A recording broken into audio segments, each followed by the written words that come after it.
Bismillahirrahmanirrahim. Alhamdulillahirabbil alamin. Allahumma shalli ala sayyidina Muhammadin wa ala alihi wa sahbihi ajma'in. Allahumma shalli ala sayyidina Muhammadin wa ala alihi wa sahbihi ajma'in. Allahumma shalli ala sayyidina Muhammadin wa ala alihi wa sahbihi ajma'in. Rabbi shrah li sadri wa yassir li amri wahlul 'uqdatam min lisani yafqahu qawli. Rabbi zidna ilma warzuqna fahma waj'alna minas salihin waj'alna minal alimin waj'alna minal arifin walhamdulillahi rabbil alamin. Ikhwani wa akhwati fillah rahimakumullah. Mari kita memanjatkan pujian syukur kehadirat Allah Subhanahu wa taala dengan sepenuh hati, dengan sungguh-sungguh, dengan penuh penghayatan dan penuh apresiasi dalam diri kita atas semua yang Allah telah berikan kepada kita. Saya mempraktekkan selalu pada ketemu istri ya, kalau ngomong sama depan guru-guru di wali murid itu, saya ini bersyukur punya anak 5 sekolah itu, wis anakku berprestasi semua, top sekolahnya, atau diceluk karo BK kan itu ya. Itu dengan penuh perasaan. Betul, itu suatu yang sangat membahagiakan kami.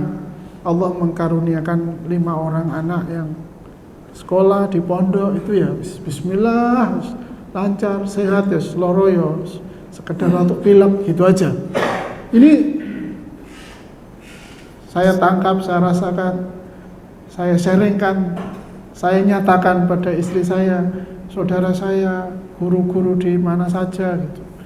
Contoh ya istri juga gitu, istri ketemu istri ya syukur aku tuh bojo awakmu dek sapa meneh bojoku Desi Ratnasari ngono ya. Alhamdulillah. Sing urip ya sing kan dibahas. Nah misalnya begitu. Itu kan sama juga dengan saya ketemu sama siapa namanya Ustaz siapa Kang Gandeng ya. Seneng gitu ya, terus ganteng, sopan gitu ya, tawadhu, mau belajar kan, dipertemukan gini kan juga syukur kan, kesyukuran. Ketemu arek yang meleki, dikongkon bantah ya, dijak belajar melungkerai gitu kan, sebel, sedih, kudu ngamuk kan gitu. Ketemu wong kok koyo ngene to, cacakan itu ya. Ini kan syukur juga. Banyak dan semuanya dan mahal, ternyata mahal. Seneng ngaji ku mahal. Ya kembali saya selalu mengulang pertanyaan ini kepada sebagai introspeksi ya. Jenengan buka HP sedino iki kira-kira pirang jam? Buka YouTube kira-kira pirang jam? Pertanyaannya podo. Apa sing paling suwe didelok? Loh, itu nikmat loh. Apa sing paling didelok? Sing paling suwe didelok apa yang paling lama dilihat? Begitu saja kan? Wes, itu introspeksi untuk kita sendiri. Apapun pekerjaan Anda, apapun profesi Anda, apapun aktivitas Anda, itu kan saat me time kita, saat pribadi kita, aktivitas fardiyah kita, yang itu yakin hitungannya jelas. Nah nek kok sing luwe akeh delok barang-barang, delok apa-apa sing gak pati manfaat lho, berarti ya astagfirullah. Tapi nek dikai seneng delok channel sing manfaat ya, mulai dari channelnya orang-orang yang masuk Islam, channelnya para kiai, para ustadz gitu ya. Gak seneng channel sing adu domba, sing marai panas, urip iku delok wong kudu gelut, kudu loro ati ya gitu. Itu pun delok politik ya boleh, saya juga seneng lihat channel-channel politik. Sangat seneng saya. Seneng banyak ini, mulai dari Renal Kasali, FNN, kemudian wes, jadi balani mana mas? Mas tak ini dibalani mana? Wes iku lewat, mau kan? Gendiliane. Banyak sekali saya channel politik saya ikuti. Tapi kan yang membuat pikiran kita jadi cerdas ya, pikiran kita jadi lebar, itu kan ya, pemahaman kita menjadi semakin baik. Itu kan berarti baik channel yang kita ambil, yang kita pilih. Nah, apa namanya, muyul atau tabiat kita memilih channel itu nikmat. Seneng sing ngono-ngono iku. Karena di sebelah itu senengane gak ngono. Sing panas-panas, sing terus ngono iku. Ngono grup yang ngono. Ngirim apa video. Video apa ngene iki jane? Kok ya sih ono wong ngirim video kayak ngene iki. Tak lihat ini linknya tak lihat. Oh iya tiba akeh follower lho. Ya Allah, alhamdulillah saya dapat nikmat tidak menjadi followernya video sing kayak ngono kuwi. Ngono lho. Itu maksud saya. Jadi syukur itu di mana-mana itu, waduh, masya Allah. Di mana-mana, masya Allah. Sama juga dengan sore hari ini.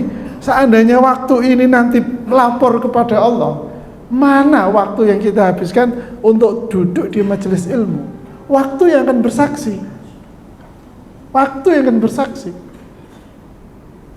Kalau saya ini tadi seharian, mulai bangun tidur pagi, tadi kan rapat sama para sesepuh ini untuk Nurul Falah Pandaan, terus ketangi terus diskusi karo Haris. Kemarin rotu awan sarapan bareng karo Ustaz Ali, Ustaz Umar, Ustaz sapa mau Ustaz Subianto. Wis sarapan karo rapat, mari ngono bar rapat diterusno meneh, mari sarapan sampai jam 10 saya rapat di Al-Hikmah sampai jam 1. Bali Mas kesini saya ngaji sama Syekh via YouTube, via Zoom sama apa karo Zam-Zam ini.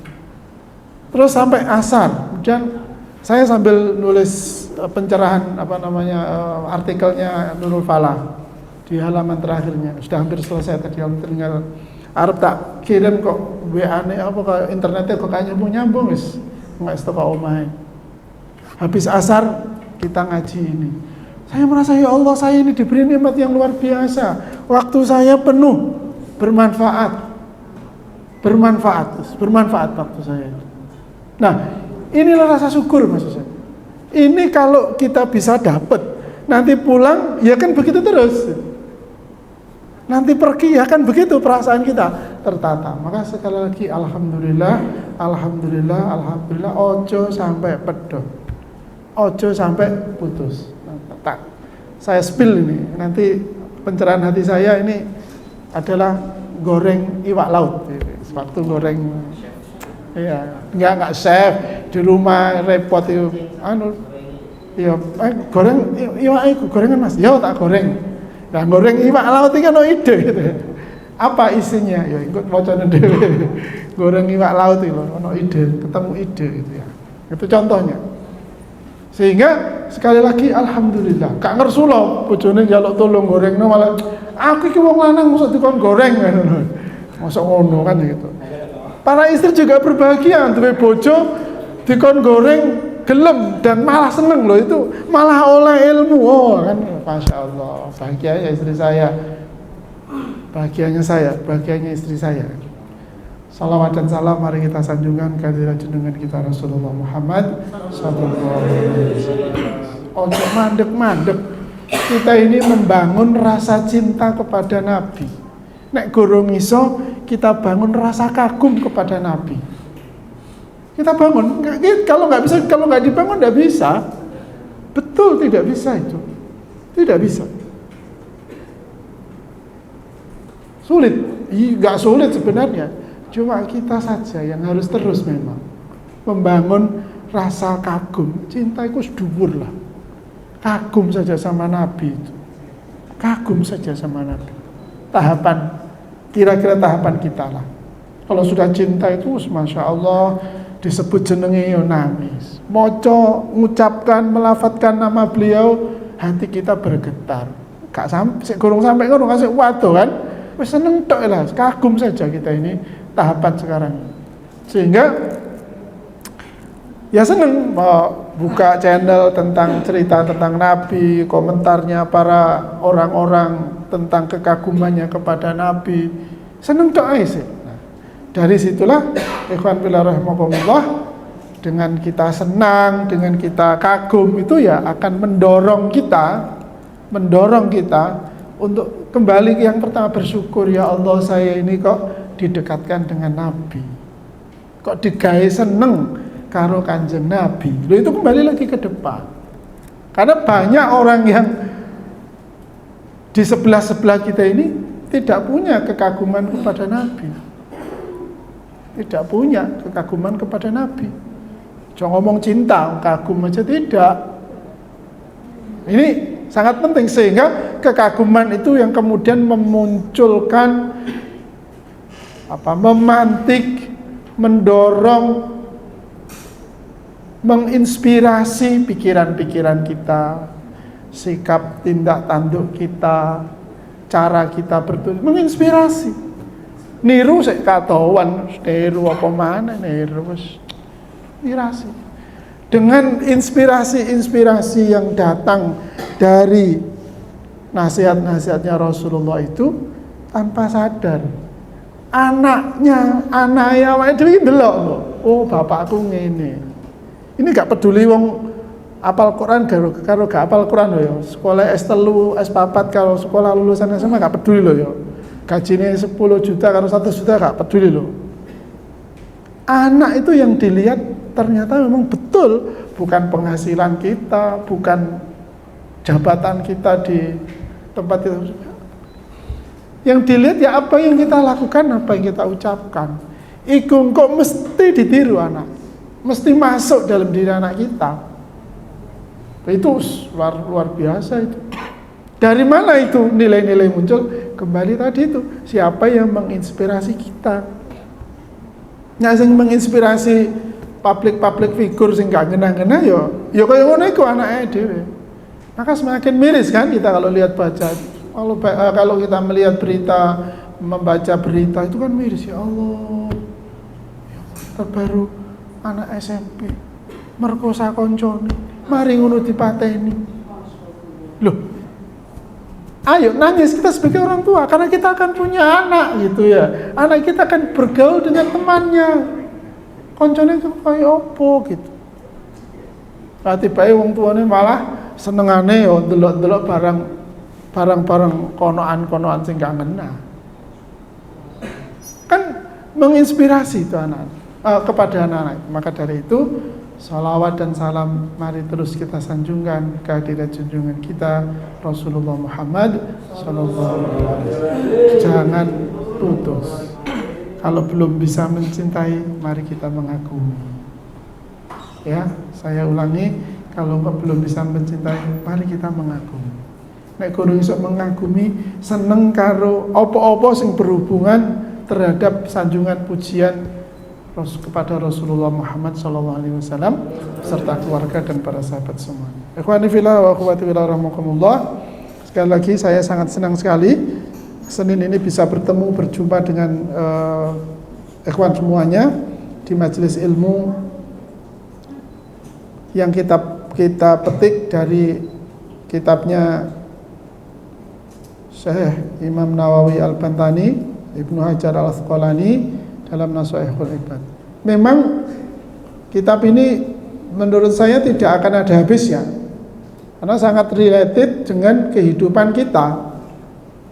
Yang mana pada sore hari ini saya ambil makalah yang ke-18 dari bab 2 yang merupakan makalahnya Syekh Imam Ibrahim An-Nakhai. Beliau seorang tabi'in yang hidup di Kufah. Di Kufah itu kalau sekarang di Irak ya, Irak. Terkenal dengan ahli ra'yi. Oh ya, kalau menyebut ahli ra'yi ini, kemarin saya dapat ngaji itu, Masya Allah, saya muncul kekaguman saya kepada Imam Syafi'i. Jadi Imam Syafi'i itu kan salah satu muridnya siapa? Imam siapa? Gurunya Imam Syafi'i? Imam Hanafi ya? Hah? Imam Malik. Ya, itu murid terbaiknya Imam Malik. Tak jeweri rumu lo gimana? Syafi'i lagi. Karo mau dadi murid Imam Sonaji, Imam Sonaji. Beliau ini kan yang merumuskan usul fikih kan ya, usul fikih. ilmu usul fikih itu kan Imam Syafi'i. Ceritanya bagaimana Imam Syafi'i itu mengagumi Imam Malik, dan Imam Malik adalah ahlul hadis, ahlul athar. Semua hukum-hukumnya itu basisnya adalah rujukannya athar, murni wis. Gak kena ditekuk. Sebaliknya, kalau ulama-ulama di Kufah itu ahli ra'yi. Pokoknya ahli ra'yi. Satu hadis itu atau 2 atau 3 hadis itu sudah bisa merumuskan hukum dengan ra'yinya. Nah, itu menjadi ciri khasnya ulama-ulama di Kufah. Dan itu menjadi penjaga syariat Islam di dataran atau di daerah Kufah, di Irak, Iran dan seterusnya itu, di daerah-daerah timur. Kenapa begitu? Ya karena budaya berpikirnya sudah sangat kuat di kalangan ulama, kalangan masyarakat Kufah, dipengaruhi atau mengadaptasi dari pikiran-pikiran Yunani itu kan. Bagaimana kemudian mempertemukan? Kemudian Imam Syafi'i itu membuat atau menyusun ilmu usul fikih yang mempertemukan antara ahli ra'yi dan ahlul athar, ulama ahlul ra'yi dan ulama ahlul athar. Masya Allah, luar biasa. Sejak saat itu tidak ada lagi itu. Zaman dulu kalau berbeda tuh ya wis bisa saja sangat fisik gitu, adu fisik antara ulama ahli ra'yi dan ahli athar itu. Dengan ilmu usul fikihnya Imam Syafi'i itu, para ulama itu bisa berdiskusi, bisa berdebat dengan kaidah-kaidah yang disepakati, yang dirumuskan oleh Imam Syafi'i, dan kemudian mempertemukan mutiara-mutiara bil ra'yinya ulama-ulama Kufah dan bil atharnya ulama-ulama dari Madinah, dari Mesir, dari Mekah, dari Madinah. Nah, ikhwan fillah rahimakumullah, yaitu sekedar tambahan saja. Kembali ke makalahnya Ibrahim An-Nakhai. Beliau adalah seorang tabi'in. Beliau mengatakan begini, innama halaka man halaka qablakum bi thalathi khisalin bi fudulil kalami wa fudulit ta'ami wa fudulil manami. Sesungguhnya kerusakan, saya menyebutnya di dalam WA itu, orang-orang ini atau kita ini merasa mendapati diri dalam keadaan susah, dalam keadaan sedih, kemudian terjebak di dalam kekhawatiran, problem yang tidak ada putusnya, maka di dalam istilahnya Ibrahim An-Nakhai, Syekh Ibrahim An-Nakhai adalah innama halaka. Orang-orang akan diliputi segala problem yang akan menjerat hidupnya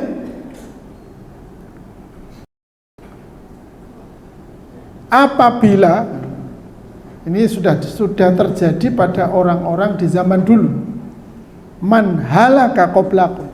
Jadi makalah ini disarikan atau menjadi kesimpulannya Syekh Ibrahim An-Nakhai setelah beliau mempelajari kehidupan orang-orang terdahulu. Orang-orang terdahulu. Siapa saja? Ya banyak sekali umat-umat di zaman sebelum tabi'in itu. Apa yang menyebabkan orang-orang itu mendapati hidupnya diliputi kehancuran? Kehidupan bisa satu keluarga, bisa satu RT, bisa satu komunitas, bisa satu organisasi, bisa satu negara bahkan. Dulu ya ono ngono iku. Artinya peristiwa kehidupan masyarakat umat sebelum Syekh Ibrahim An-Nakha'i hidup dijadikan objek untuk muhasabah beliau, dan kemudian beliau mensarikan dengan 3 sebab yang menyebabkan kehancuran, kerusakan, keretakan, pertentangan suatu masyarakat, satu komunitas, satu keluarga. Dulur karo dulur ya, paman karo pakle, kan ono itu. Beberapa hari yang lalu kan juga ada itu. Sampai anaknya memperkarakan ibunya di pengadilan. Itu ya. Ya Allah, na'udzubillah min dzalik. Saya sudah cerita beberapa kali beberapa lama itu. Ternyata juga masih terjadi lagi kan? Itu ada ibu-ibu sudah umur 70 tahun ya, didorong ke pengadilan naik kursi roda karena sudah tidak bisa berjalan, karena dilaporkan oleh anaknya dan menantunya goro-goro warisannya yang tidak berhasil, apa istilahnya, ya diterima. Jenengin nrimo warisan sing marisi gurung mati kok wis dijaluk, kan aslinya ya wis durhaka itu anak. Apa itu 3 perkara itu? Yang pertama adalah bifudulil kalami, kakean ngomong, panjang kata. Artinya apa-apa yang kita ucapkan ini bigoiri manfaatin, bigoiri sekarang manfaatilah, hanya sekedar untuk memuaskan nafsunya. Di ngomong ini bukan karena kemanfaatannya, tapi karena dia tidak ingin merasa kalah bicara dengan orang lain, tidak ingin dikatakan ucapannya ini tidak bermutu. Dia ingin orang mengatakan pada dirinya referensinya itu ilmiah, gitu seterusnya. Atau apa yang dia ucapkan itu tidak ada bermanfaat, pokoknya untuk memuaskan syahwatnya saja. Pandai berargumentasi tapi tidak memperoleh solusi. Argumentasinya pinter tapi tidak ada yang solusi, wis ngomong dok. Ini pasti hancur. Nah, kan ini terjadi dalam kehidupan kita. Wes WA iku wis sing penting ae lah WA. Ora usah didawak-dawakno sampai gak jelas gitu. Batasi, kita harus bisa mengendalikan diri. Pokoknya kalau tidak boleh lebih 5 balasan. Ngirim jawab wis. Nek ping 5 gak mandek ya wis, sepurane kok diteruske meneh. Latihan. Nek gak ngono kok mesti wis menteleng ning gone HP, gak nyambut gawe. Dan yang lebih membahayakan lagi kembali ke sini, karena fudulil kalam ya gak mari urusane. Waktu ngetik gak mikirnya tidak panjang, sehingga justru menimbulkan masalah berikutnya, salah paham. Akhirnya tidak fokus kepada asalnya masalah. Jawaban ditanggapi jawaban. Pertanyaan pertamanya itu menjadi tidak terbahas lagi. Mengoperasikan WhatsApp pun ya kita harus melatih diri kita agar tidak berpanjang-panjang omongan kita melalui WhatsApp itu yang bermanfaat. Ya wis, makasih ya. Nanti kita lanjutkan. Ya kalau saya di sekolah ini wali murid itu mestinya senengannya berpanjang-panjang itu. Kalau bisa 3 kali selesai ya maksimal 5 kali sudah. Kalau 5 kali gak selesai harus kita putus. Mohon maaf kita sambung lagi nanti ya. Wis alasannya opo pokoknya ini bisa putus. Ini anak-anak lagi ada datang ke sini misalnya gitu. Atau saya harus bertemu anak-anak Bu, bertemu kan guru kok gak ketemu murid kan, ya gak mungkin ketemu neng masjid, ketemu ini gitu kan. Demi untuk apa? Memastikan bahwa beliau dan saya tidak fudulil kalam, gak ngambrak-ngambrak, ngomongnya tetap fokus. Nah, kehancuran ya sama juga dalam rumah tangga juga gitu. Saya dengan istri, nek kira-kira membicarakan suatu hal, terus sampai 5 omongan ini gak mari, ya kudu ngalah, yus. Terus gimana ya dek? Seproni, gitu. Kenapa? Halakan. Kita akan ketemu, kita akan mendapati kehancuran, rugi. Sama juga ngomong sama anak juga gitu. Kita ini mendiskusikan atau bantah-bantahan, pokoknya bantah-bantahan jadi gak tepat karo anak. Pokoknya mendiskusi tentang sesuatu. Kok kata gak paham, yus mas, nanti aja dilanjutkan gitu. Kamu kok gini sih mas? Loh gini pak. Loh kalau gitu ya mestinya enggak begitu. Loh enggak pak gini. Oh iya tak. Loh kalau gitu mengapa enggak begini? Ya soalnya gitu-gitu. Oh ya wes. Wes, mari wes. Jadi terus no. Pakai karet. Kalau nanti diteruskan, anak-anak menjadi semakin berani nanti. Wes digantungkan aja, seret. Nanti dilanjutin lagi kapan suatu saat sing suasana lebih enak lagi. Itu akan mendewasakan anak-anak kita. Dewasa dia. Kenapa? Dia melihat dengan mata kepala bagaimana mengendalikan diri dalam berbicara, dalam berdiskusi. Dia nanti di luar juga begitu ngomong dengan orang itu. Referensinya atau contohnya itu jelas. Oh ini loh bapak aku nek ngomong ketika berbeda pendapat itu. Sehingga juga anak kita juga nggak akan punya sikap menangi dewe. Pokoknya kudu menang. Nah itu kacau itu. Nah, jadi ikhwani fillah rahimakumullah, fudulil kalam ini waduh sangat penting. Maka dawuhnya Kanjeng Nabi, mangkana yu'minu billahi wal yaumil akhir falyaqul khairan aw liyasmut. Nek gak iso ngomong sing apik, meneng wae. Bukan menenge didhisikno lho ya. Bukan, maksudnya mestinya kudu ngomong sing apik kan, maksudnya perintahnya ini pemahamannya harus ngomong itu yang baik kan, itu perintahnya bicaralah yang baik, bukan ndak ngomong keliru. Kadang-kadang diwalek terus meneng wae ngomong padahal guru ngomong apik deh, ya ngomong sing apik. Ngono nek wis gak iso ngomong apik meneng gitu maksudnya, bukannya ndak ngomong. Makanya sekarang ada istilah speak up, speak up, ngomong kan. Nah itu kan perintahnya Kanjeng Nabi. Ngomonglah yang baik, nek gak iso menengo. Bukan ndak ngomong loh ya, sekali lagi saya ulangi, bukan ndak ngomong. Ngomong sing apik. Bukan ndak ngomong. Nek wis gak iso ngomong sing apik, menengo. Sama tadi, ngomong ping 5 nek wis gak apik, apa tandanya tidak baik? Ini malah semakin memanas suasananya. Ya mandek kok. Gitu maksudnya. Sama anak, sama istri, sama teman, sama kolega, sama teman satu kantor, satu meja, ngobrol koncone ngrasani konco wis menengo. Nah nek ngrasani ngono wis mari wis terus ke engko ae. Kenapa? Fudulil kalam. Ini bahaya. Karena akan menghancurkan, akan merusak diri kita. Yang kedua, wa fudulit ta'am. Kakean mangan. Penyakitnya kan banyak sekarang, penyakit makan ya.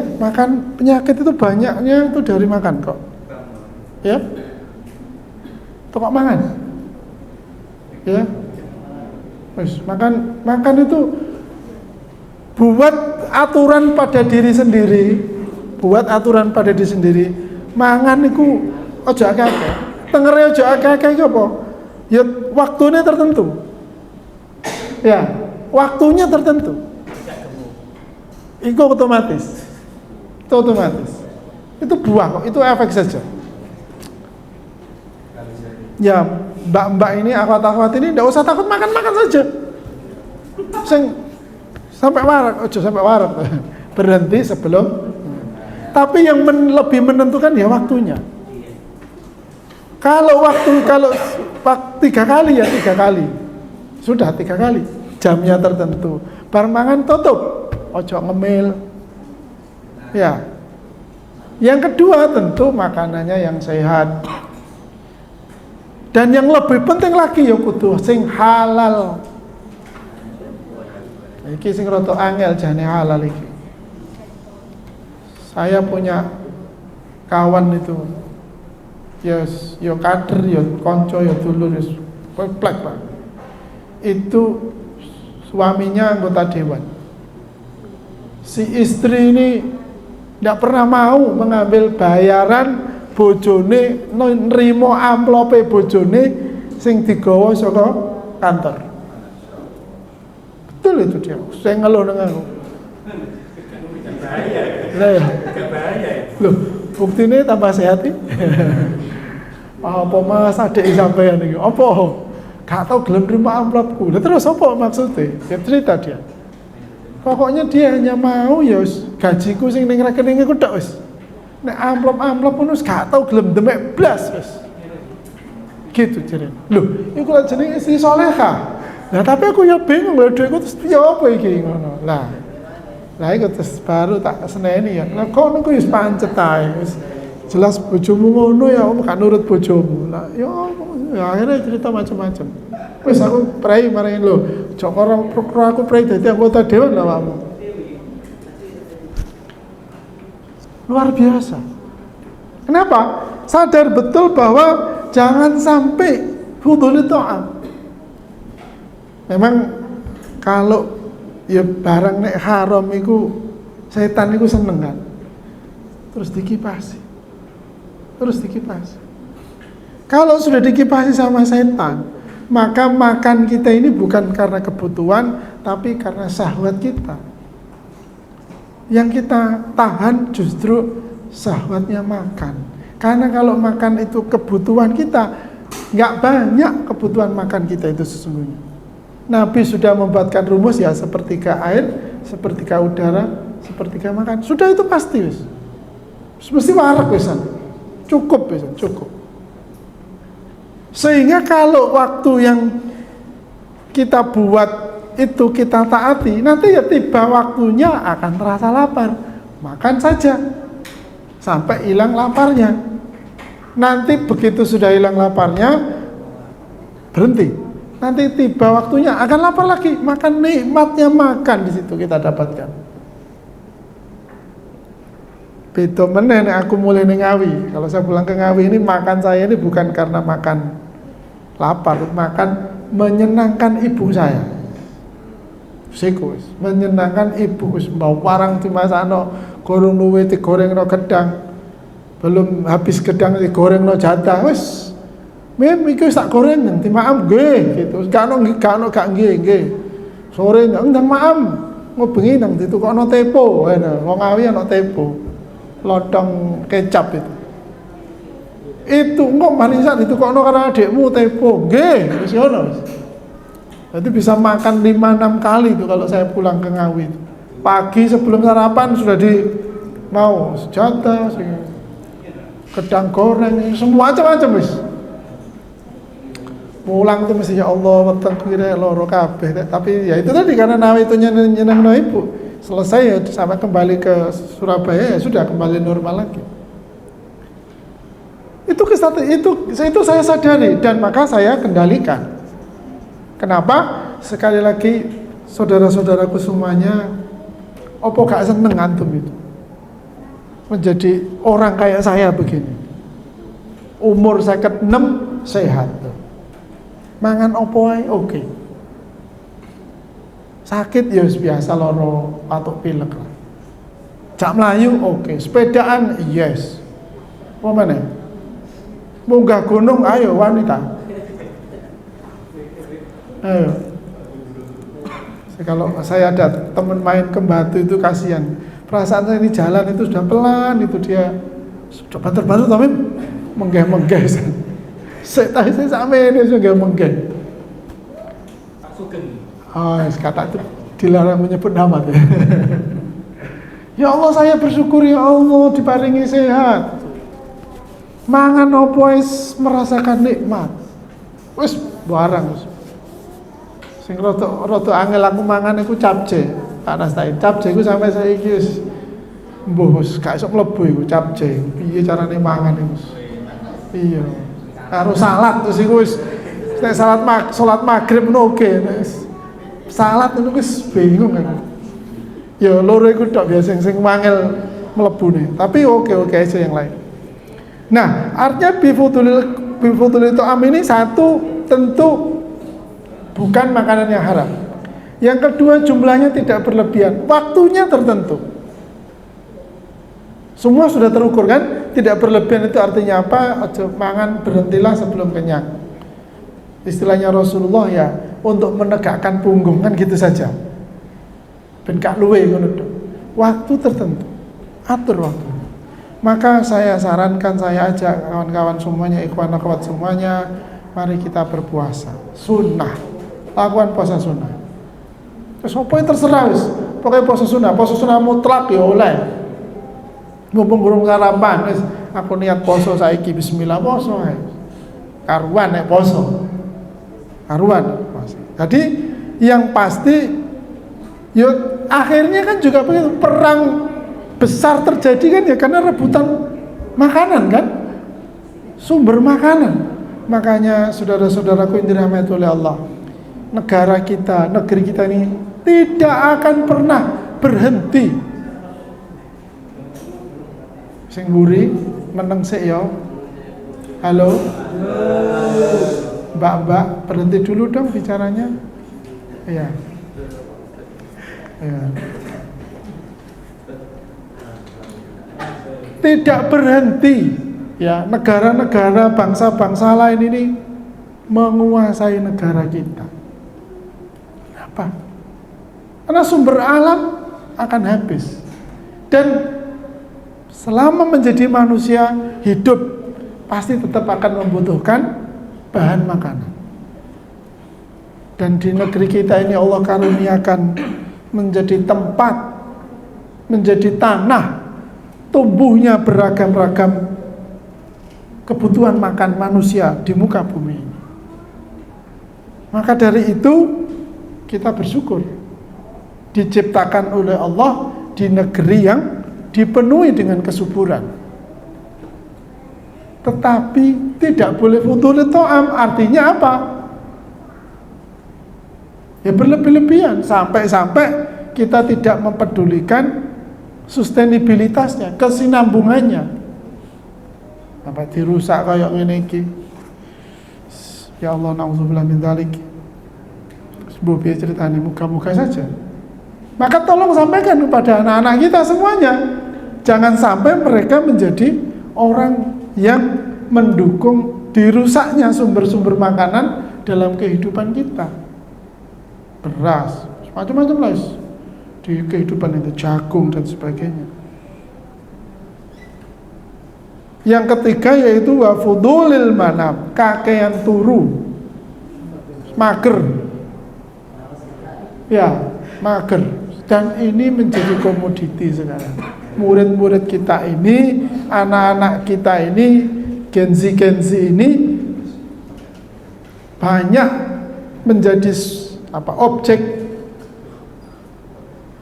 untuk dilemahkan, dan sekali lagi dilemahkan. Kalau sudah lemah ya akan terjadi, pokoknya wong males itu mesti ya rusak ya. Fudulil manam berarti males, ojo males. Mumpung isih nom ojo males. Ayo belajar semuanya. Ayo belajar semuanya. Karena kita tidak pernah tahu kelak apa yang akan Allah berikan kepada kita. Yang terbaik dalam kehidupan kita ini dari mana? Ya dari aktivitas yang kita lakukan. Maka sering saya mengajak kepada kawan-kawan semuanya, ikhwan akhwat semuanya, apa sih istirahat itu apa? Istirahat itu apa? Turu, ngobrol di warung, atau apa? Jangan sampai kata istirahat itu kemudian sama dengan membuang waktu, sama dengan menyia-nyiakan kesempatan. Jangan.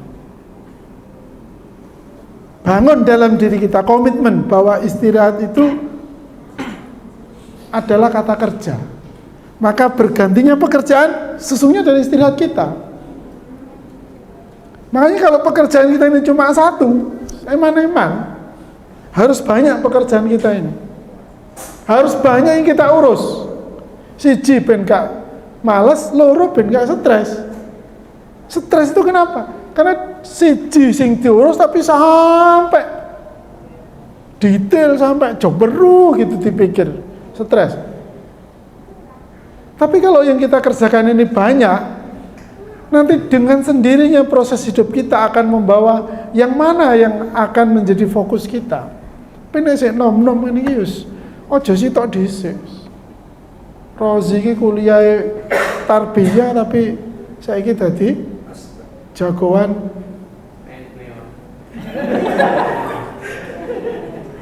las, loh kan gitu. Media. Masya Allah. Iya, idola. Kenapa begitu? Ya kembali kepada prinsipnya khairun nasi anfa'uhum linnas. Anfa'uhum, yang paling banyak memberi manfaat bagi kehidupan. Jangan habiskan waktu untuk istirahat, lelahan bahasa Jawa nih. Santai-santai, jangan. Kawan-kawan kita di belahan dunia sana itu tidak pernah mudah berhenti, tidak pernah mudah istirahat. Mereka terus bekerja keras. Maka dari itu, ya jangan banyak tidur. Para ulama-ulama kita kan juga begitu. Tidur itu kan terbatas. Memang kita dibatasi tidur itu. Karena kalau nggak dibatasi ya akan justru menghancurkan hidup kita. Kalau malam ya cepat tidur, cepat bangun kan gitu. Karena begitu kalau begitu telat tidur ya akan telat bangun. Ini contohnya kayak saya begini, kalau sudah tidurnya kemalaman itu nyaur utangnya itu mesti luwih akeh. Bar subuh sik turu meneh. Kok mari salat duha ya kepengin turu meneh. Engko siang habis zuhur ya kepengin turu meneh. Nafsunya tuh bilang nyaur iki, ngono. Nafsunya itu nyaur iki. Sehingga lebih panjang waktu tidur dan itu tidak baik. Ya kecuali dalam kondisi darurat ya tertentu itu kan perkecualian saja, tapi secara reguler, secara umum harian ya mari kita jaga waktu tidur kita ini, harus kita kita toto agar berkualitas tidur kita. Tapi lebih dari itu bukan sekedar tidur dalam arti fisik, yang kita lebih maksudkan adalah fudulil manam ini ojo males. Ayo tenanan. Bekerja jangan pernah lambat, jangan pernah lambat. Setelah ini apalagi? Sekali lagi mumpung masih muda. Dan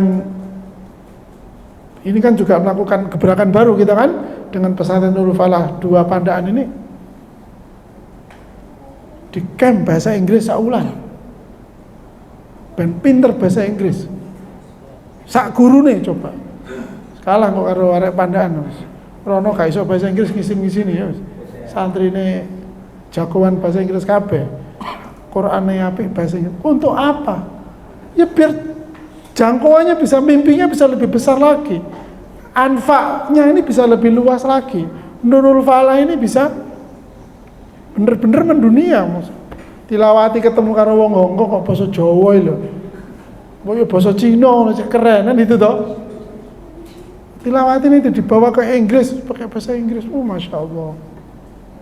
Nah ini untuk apa? Ya untuk menyiapkan antum yang muda-muda ini biar nggak berhenti gitu kan. Kami ini harus berapa sih? Ada berapa umurnya? Hah? Tang loro. Saya tang loro. 24. Ini kan buat antum semua. Ya, buat antum semuanya. Agar jangkauan dakwah kita bisa ombo, masih luas, masih jauh. Ini. Dan sekali lagi kita pun sudah terlambat karena saya sudah menceritakan berulang-ulang Komunitas dari negara Turki itu lulus SMA wis dicopol tersebar ke seluruh dunia. Bahasa Inggrisnya wis peng pecodot tapi wis puwe dhewe. Nah, ini sangat penting dan inspirasinya sudah saya tulis di majalah Nurul Falah yang kemarin. Judulnya adalah Bandara Jambi. Ya. Di edisi yang kemarin itu inspirasinya. Mengapa Nurul Falah 2 Andaan ini kencengno bahasa Inggrisnya di awal. Jadi di semester awal ini di kelas 1 SMP ini bahasa Inggrisnya kudu tuntas. Agar nanti kedepannya bisa tidak perlu lagi belajar bahasa Inggris dalam arti dasar, tinggal pengembangannya. Untuk ngomong bahasa Inggris harian selesai di tahun pertama. Dan serius kita bayar. Wong tua mau ternyata bayar. Dan dengan sukacita orang tua itu. Sukacita. 1 bulannya 3.600.000 loh itu bayar kita ke kampung Inggris itu V-Center namanya. Orang tua juga seneng. Nah, untuk apa ini? Agar kita enggak kesuwen turune ngono lho. Ya, kita ini kelamaan tidur. Kanca-kancane dhewe, dulur-dulure dhewe waduh banget bisa. Kan seneng nanti di Jepang membutuhkan imam sholat, nanti santri kita yang datang ke sana, kan gitu. Di Cina butuh imam sholat, santri kita yang kirim ke sana. Di Australia santri kita yang kirim ke sana. Loh, masya Allah. Kok ben gak umek karo tanggane dhewe umek kaya wong dhewe. Padahal jangkauannya sudah sangat jauh. Nah, dari itu antum yang muda-muda ojo turun, ojo kedawan turun. Wis ayo tangi kabeh. Tangi, bangun semuanya bangun. Agar apa? Anfa'uhum linnas. Tidak hanya anfa untuk dirinya sendiri, hanya tidak li nafsi saja atau lil ahli saja, lil baladi saja, tapi itu tidak anfa'uhum linnas. Nah, ikhwan fillah rahimakumullah, 3 perkara itulah nek diopeni wis alamat ajur uripe wis. Kakean mangan, kakean ngomong, kakean turu. Kesuwen mangane, kesuwen turune, mangan kakean mangane, kedawan ngomongi. Cukup 45 menit. Wis ya, mari ya. Saya rasa cukup sekian. Sudah jam 4:05. Alhamdulillah, semoga bermanfaat. Al-Fatihah.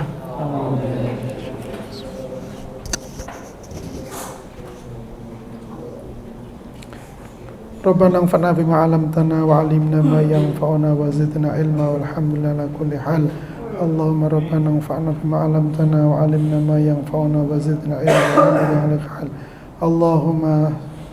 Allahumma anfa'na bima 'allamtana wa 'allimna ma yanfa'una wa zidna ilma walhamdulillah ala kulli hal. Walhamdulillahi rabbil alamin. Allahumma salli wa sallim wa barik ala sayyidina Muhammadin wa ala alihi wa sahbihi ajma'in. Allahumma salli ala sayyidina Muhammadin wa ala alihi wa sahbihi ajma'in. Walhamdulillahi rabbil alamin. Assalamualaikum warahmatullahi wabarakatuh.